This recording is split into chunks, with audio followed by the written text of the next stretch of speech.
like to begin with our last Wednesdays with Witcher, putting the family back into family history. And I guess the subtitle is adding context and character to our ancestors.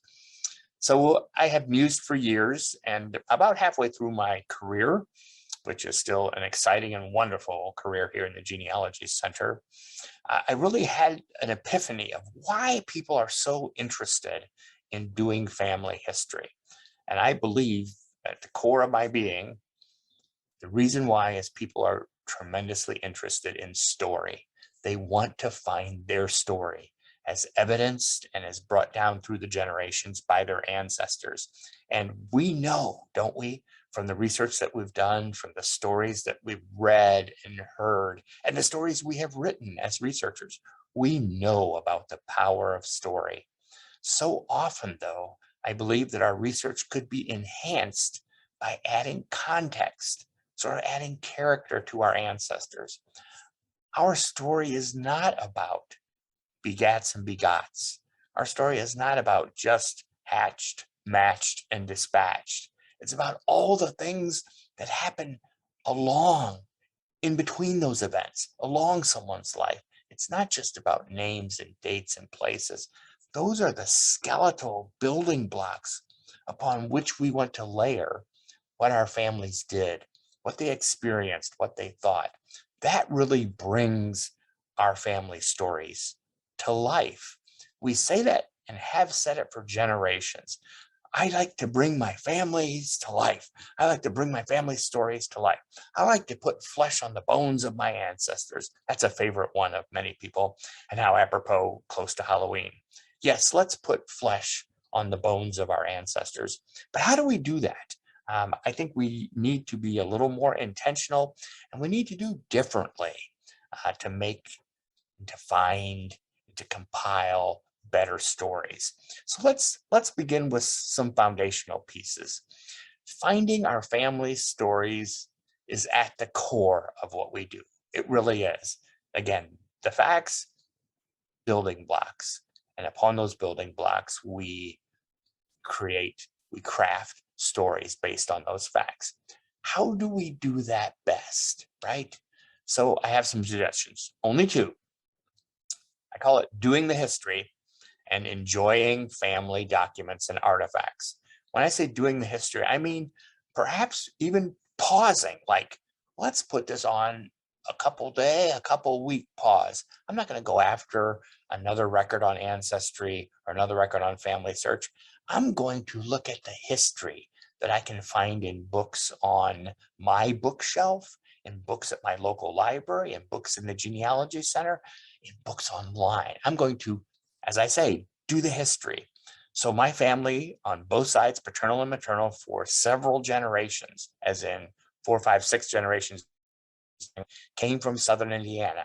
If I'm going to really find the stories of my ancestors, I need to focus on the history of Southern Indiana, of Orange County and Daviess County and DuBois County. I need to really focus on the history of the area.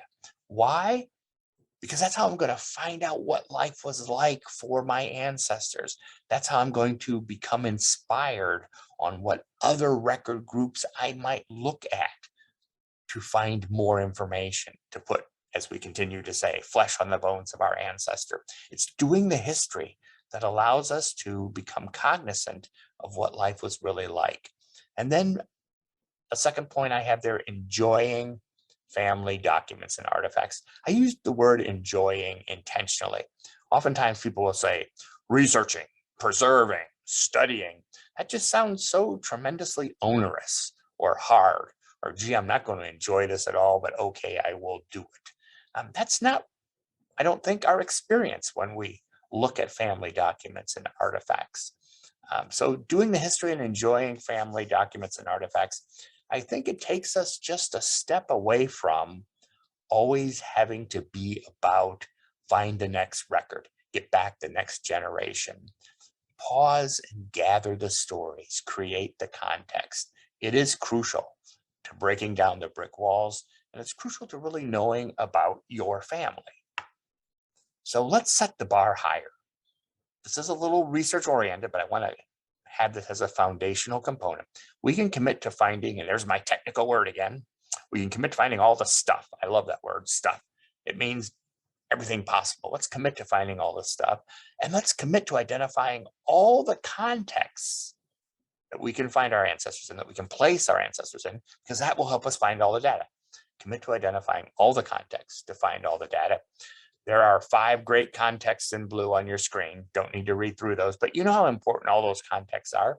Instead of being almost solely focused on surname in our searching, in our data gathering, let's put those surnames, let's put those family members in these contexts.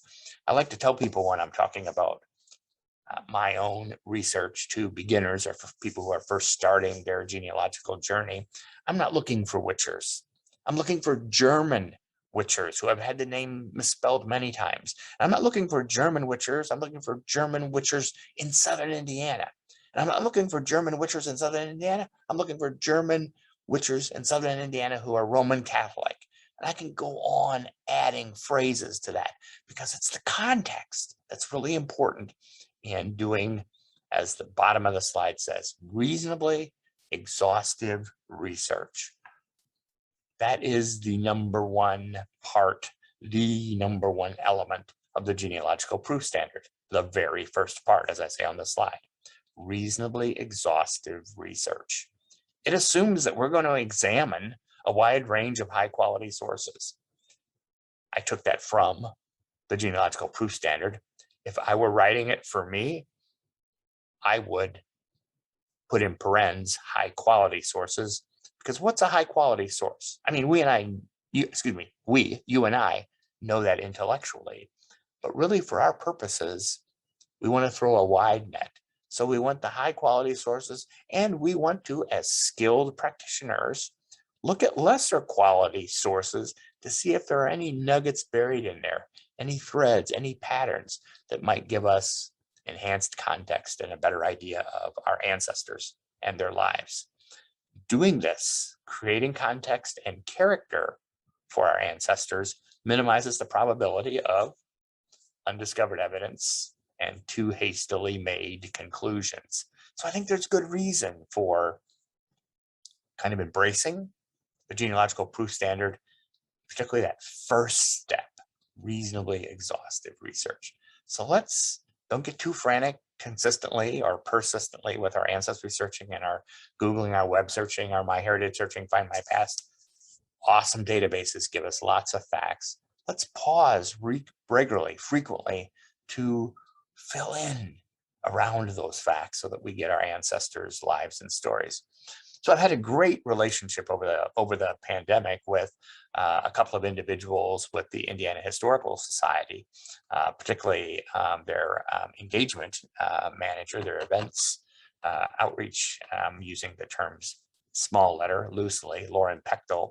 And she and I have mused about researching in 4D.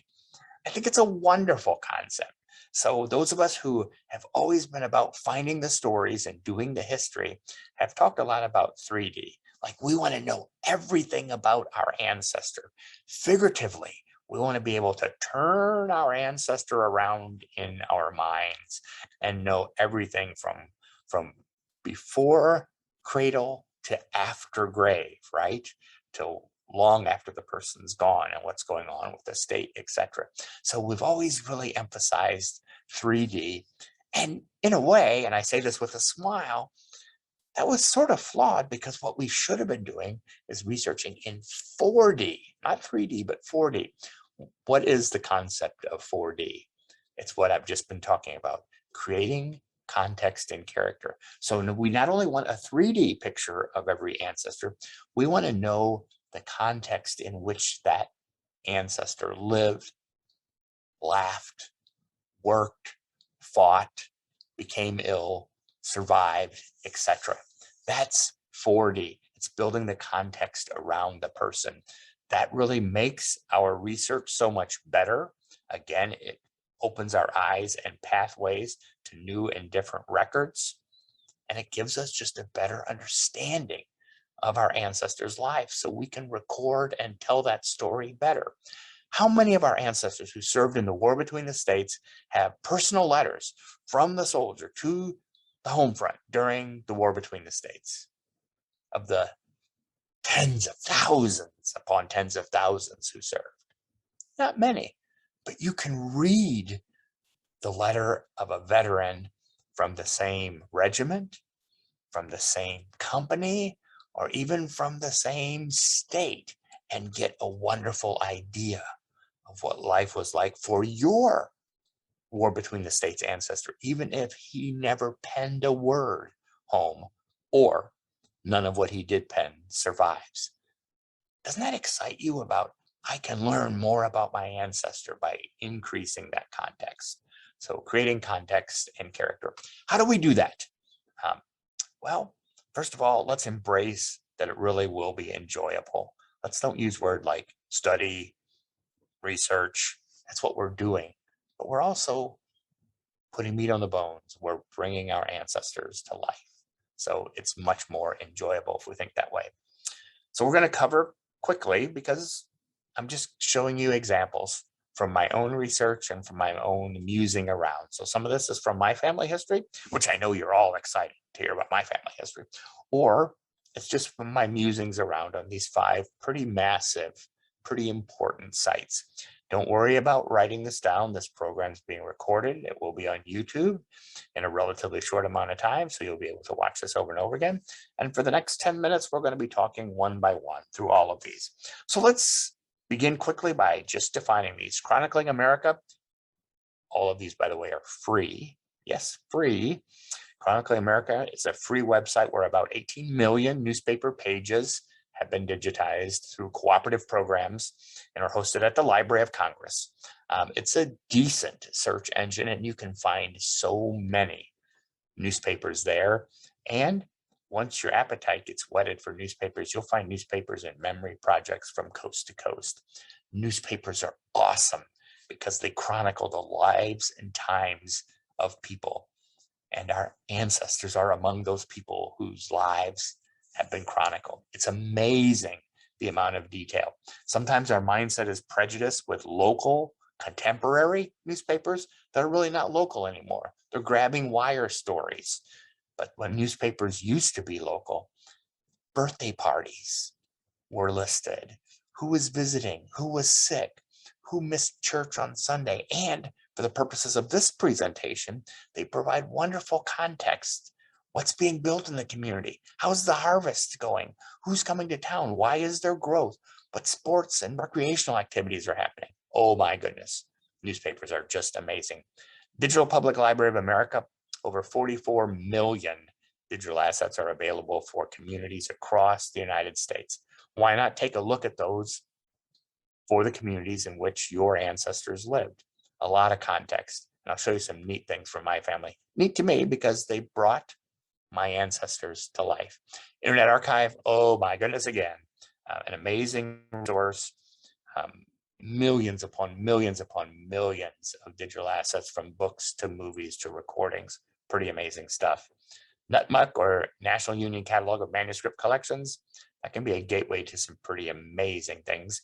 I'm going to show you an audio recording. Yes, I'm going to show you it because we're not going to listen to it over Zoom.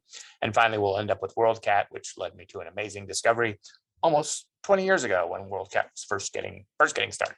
So let's move on to take a look at some of these examples.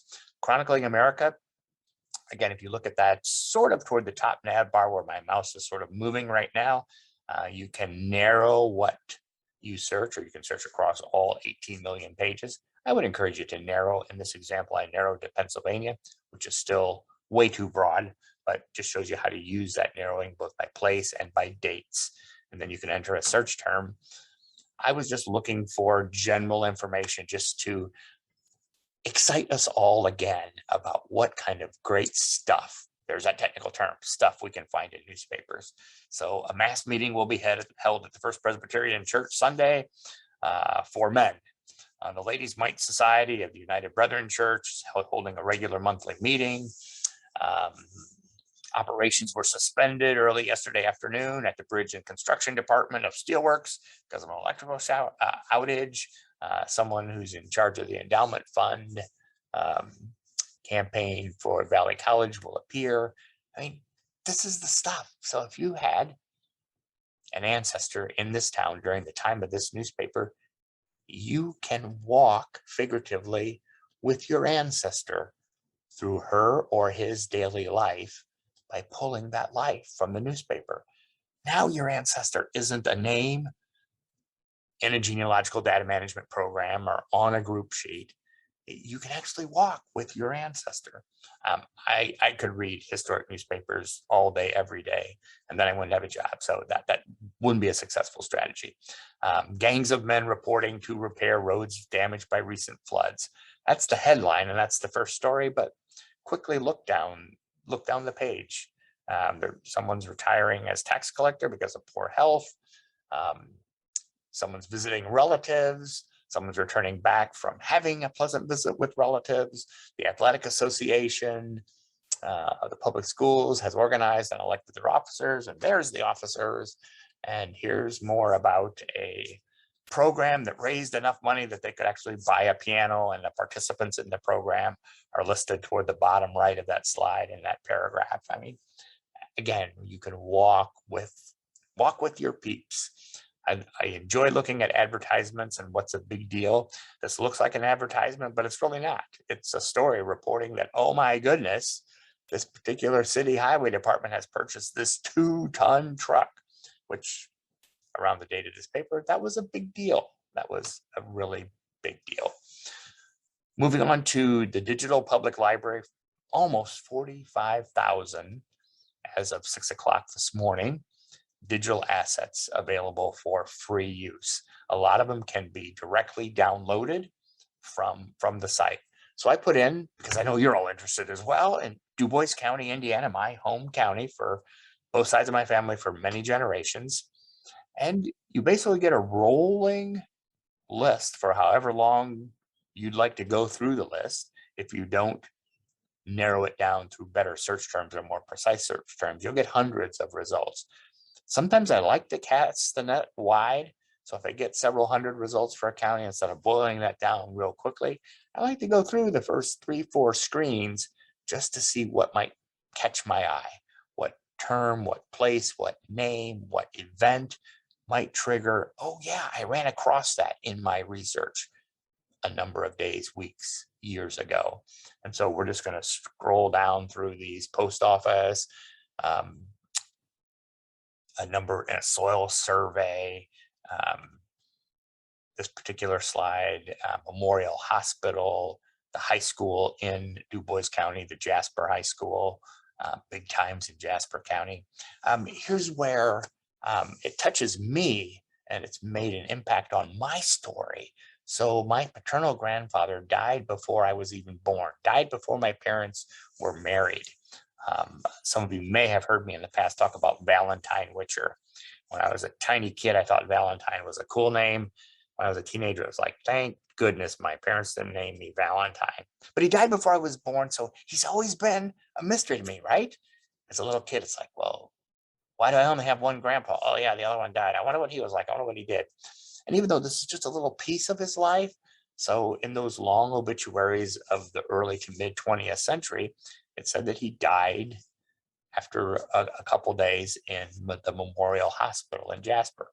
So it was kind of neat to see a picture of Memorial Hospital taken, preserved, and shared the same year my paternal grandfather died. So I now have a different feeling. I have some perspective of, yeah, this is where he spent his last days. And that just makes the story more complete. This is a picture from Ferdinand, Indiana, Du Bois County, the same year that my mother was born. So now I can see, life was hard. Life was rough. My parents were very poor. My mother's family, even poorer or much more poor than my father's family. But this is a picture of Ferdinand and where my mother's maternal side of her family really nested and rested for generations. This is another picture of what's going on in Ferdinand. Now I have an idea. Yes, I've been there many times, but this is what it looked like. These are the peeps that were doing things at the time my mother's mother's family was there. And now I have a better picture of the story. Rustic tavern. Oh my goodness. In newspaper articles about dances at the Jasper High School, they actually had dances where they referenced they being out in the high school and the parents being at what they called the rustic. So many wedding parties happened at the rustic. And now I have a picture. I can see where my aunt on my mother's side, my youngest aunt, Darlene, I can see where their wedding reception was. This is a newspaper article we'll take a look at in just a moment. So that has come to life now. Now I know. Moving to our next data silo, if you will, the Internet Archive. Brewster Kahle, who's the founder and CEO of the Internet Archive, wants to create the Alexandrian Library of the 21st century. He wants to digitize literally everything. So there are tens of millions of books on the Internet Archive, books and recordings, etc. So why not do the history using the Internet Archive? So many out-of-print books and more, and we'll take a look at more in a moment, are available on the Internet Archive.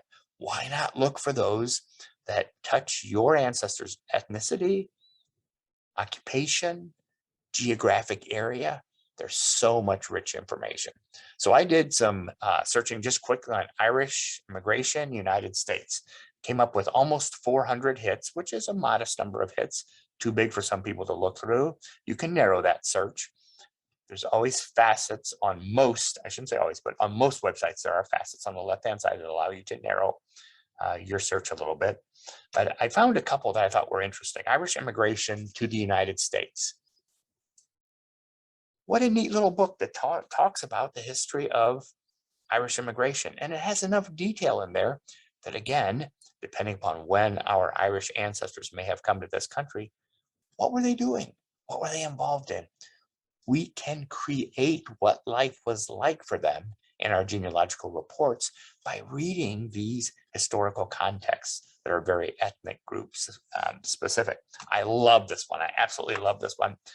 This is an immigrant's best instructor. As the title says, it's telling people from Ireland how to successfully come to and survive and live in America. Oh my goodness, it has one of these long Victorian era titles that take up the entire title page, but it's basically, hey, we've heard from Irish folks who have been successful. Here's some tips and tricks and where you want to go and what you want to do. I mean, it gets down to so much detail as this. If you intend to go to the Western states, remember West is always in context of the time period, land in Baltimore, then proceed to Frederickstown, Hagerstown, Greensburg, Union, Brownsburg, Washington, Wheeling, etc., or down the Ohio River. And it starts listing the states that are Western states and their estimated square miles and their population and their latitude and longitude. Pretty amazing. This is like a traveler's guide to North America, to the United States, for those people from the Emerald Isle. Oh my goodness. We can know, we can read, we can feel our ancestors. I wanted to bring up this book. Notice this bold white here, renewable every hour, pending availability. What the Internet Archive has done is they also have, you can register for a library card for free, and they have what's called controlled digital lending. So they can lend out every digital copy of a book they have a physical copy of, and they have hundreds of thousands, if not millions, of physical copies. So the uncounted Irish, if I had Irish ancestors, I'd be really intrigued, right? Well, sign up for your free Internet Archive library card, and you can check this book out virtually and read it online. And it renews every hour unless someone else has said, hey, I want to take a look at that book. Then your ability to access that book lapses and you need to come back another time. How sweet is that? We're going to have to speed up just a little bit. National Union Catalog of Manuscript Collections, it's a mouthful. A lot of library things are a mouthful, but you can search on things like I searched on Illinois mines and I came up with some amazing results. 102 search results for Illinois mines. Most of those are oral histories, are interviews. And so you can click on a number of the links, come to a transcription of the interview, and with many of them, you can actually listen to them online. No download, no app, just click on play. I listened to the first 38 seconds of this earlier today. So again, we can hear from someone who may have been not related to us, but may have been working in the same mines that our ancestors worked in, suffering and enduring and benefiting from and celebrating all the things that miners of that time period celebrated and experienced. What an amazing resource. We can put ourselves right there with our ancestors by listening to these stories. WorldCat, again, I just did a search on my hometown of Jasper, Indiana. WorldCat is a free online catalog, if you will, to 10,000 libraries worldwide, but 2 billion items in WorldCat. So I'm interested in Du Bois County. I found a title that I don't recall seeing myself in my research. It will tell you what libraries have that particular entity, and then you can interact with that library through their Ask a Librarian service over here on the right-hand side where you see my mouse moving. I clicked on the Knox County Public Library, and I got a little more information from their library catalog in library use only, so they're not going to loan it. I'm going to need to go there or get someone to do some looking through that for me, but at least I know now what's there. This was an amazing discovery I made, as I referenced at the beginning of this talk, of a book about my county. Can you believe it? A book in German about my county in southern Indiana, about Du Bois County. Amongst the many things in this nearly 100-page book, it shows Ferdinand Township, where a lot of my family came from, all the various areas in Germany where they came, where they embarked from. Is that not wonderful to help me advance my research? They were comparing two counties, a county in South Central and a county in Southwestern Indiana. So amazing publication, made all kinds of discoveries. I'm going to go through the next few items really quickly. I just want to show you why paying attention to family artifacts and family documents is so important. I know those people who try to get organized say, I'm not going to save this receipt. It has no genealogical information on it. It's really not necessary. Not all, but some of what I'm going to show you over the next couple of minutes has no genealogical information, but it has wonderful contexting information. So here's this person, Mrs. Adams. There are 3 receipts here, and she, notice, is giving money to the Wilson Brothers hardware store to purchase a cemetery lot. Interesting. Doesn't that tell us, oh yeah, I remember hardware stores sold 2-penny nails and lumbers to make coffins and burial boxes. And they may also have been part of the whole buying plots in a cemetery. So here, end of December 1942, February early 1943, $6, and then later in February paying $15 for a cemetery plot. So yeah, it's a receipt, it's worthless, except it gives us all kinds of little morsels of life lived in that particular area at that time.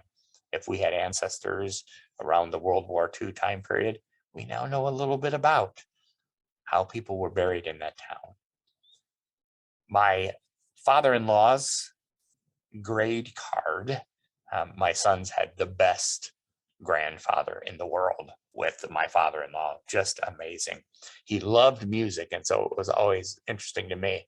Lots of A's and A pluses on his time card, but religion and music didn't do quite as well. I mean, those aren't bad grades, but I just find it ironic. Of course, I can be a snarky person too. So he never talked about his military service in World War II, but it's interesting to see and find in his documents pictures. So now I know more about the life he wouldn't talk about in his pictures and in the medals and his dog tag. And my 4 sons, they have such an amazing relationship with their grandfather. And I say have, even though he's been deceased way more than a decade and a half. And his card when he was a military naval inspector in the civilian life. Wanted to show you this because this to some people would be a throwaway, but this lets me know even more about my children's grandfather. He loved to sing in the Presbyterian choir, sang there for years. He led the prayer, and most of the choir, they so loved Charlie Young, led the prayer, and he would write on the back of 3x5 cards the prayer that he would say that Sunday, or even before practice. And then on the back of the card, he would write which dates he used that prayer so that he wouldn't use it again so close to when he used it previously. And so this was the one prayer that he used the most often. He used it 4 times. And he had a stack of 3x5 cards almost 2 inches high. So lots of prayers. But it made me smile. We thank thee for another beautiful day. Charlie Young was always about beautiful day. Isn't this a beautiful day? Didn't we have a beautiful time? This is such a beautiful place. So the prayer he used the most. We thank thee for another beautiful day. That just kind of completes and fills out the story. I'm going to go through these next slides. We're coming really close to being overtime. My father, who never talked about his past, said a lot of things that really didn't pan out to be true in evidence in real life, but it gave me a different idea about who is this person. I come from a broken family, so relationship with my father is different than a lot of relationships with parents and fathers, but there are many broken families, so I am not alone. In fact, I'm in a pretty large group. But my father always said, I never participated in any extracurricular activities, and he didn't allow us as children growing up, K through 12, to participate in any extracurricular activities. It was go to school, come home, do your chores, study, go to school, kind of the rinse, lather, rinse, repeat cycle. So imagine my excitement, my surprise, and my little snarkiness, the devil on my left shoulder coming up when I find out that, oh, Charlie Witcher is making a report to the Daughters of Isabel, a Catholic fraternal organization, or a Catholic support organization, I should say. And why is he making a report? Oh, well, because he was one of 5 Jasper boys to attend the Hoosier Boys State in Indianapolis. It's a week-long program to tell people how to be better citizens, how to be adults. And what was one of the criteria for being chosen to be part of this Hoosier Boys State program? Selections were made in consideration of scholarship, citizenship, and there's that phrase, extracurricular activities. So, oh my gosh, good old Chuckles had some extracurricular activities. And there are more reports of him being in a play, of him doing all kinds of things, including being on the honor roll. And he told us that he only had 1 year of college, and that was at St. Meinrad Seminary. Well, imagine my surprise at Charlie's not 1 year of college, not at St. Meinrad's, but St. Joe College in Rensselaer. And he made the honor roll then. And this is a great description of my youngest aunt's wedding on my maternal side, dresses, etc. Oh my gosh, we are there when we read this. Just absolutely amazing. A newspaper article about my dad when he took over as manager of Western Union Telegraph Office in Saginaw, Michigan. We spent a short, brief moment in time there. But we get the context of his life, even though he said he didn't do anything. He only had 1 year of college. He didn't participate in any extracurricular activities. I still don't know why that had to be withheld from us, but now I do have a better idea of who Charlie Witcher is, right? Of who my father is, because I found it in the evidence. I could spend an hour talking about newspapers. Give thanks and credit to Steve Myers, my former assistant, for this wonderful little expose of the value of going through manuscript collections on microfilm online, account books, checkbooks, legal account books. People would say, Kurt, forget that. There's nothing genealogical there. Well, except that if this is your ancestor, you can see how much he paid for rent. You can see when the payments were made. You can see an inventory of his place if there was an inventory. you can see hand-drawn maps where you can go back to the physical place and see where your ancestor lived. Oh my goodness. Let's take the time to fill the gaps and find the stories. Let's put some context and character on the bones of our ancestors.